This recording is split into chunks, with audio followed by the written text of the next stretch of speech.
In a world where water filtration systems were never invented, humanity found itself entrenched in an epic struggle against the elements. Imagine a day in the life of Bob, a middle-aged man who once had dreams of becoming an astrophysicist but was instead thrust into a career as an H2O scavenger. His job? To find and collect the rarest of resources, clean water. Bob's rig, a peculiar contraption made from an old shopping cart, duct tape, and several kitchen colanders, was the envy of many.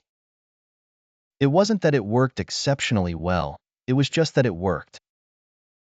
Bob started his day as any professional scavenger would, by kissing his lucky fish, Gerald, for good fortune and then heading towards the contaminated riverbanks.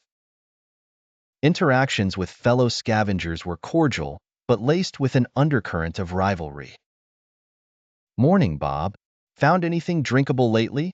asked Sally, a seasoned scavenger with a knack for finding water in the most unlikely places, like unattended garden hoses or the occasional rain-soaked newspaper. "Not unless you consider slightly less brown drinkable," Bob replied, lifting a bucket filled with murky water that might have been described as waterish. Sally grinned. Classic chocolate delight. My favorite," she teased. Bob's journey took him past the ruins of what once was a bustling town.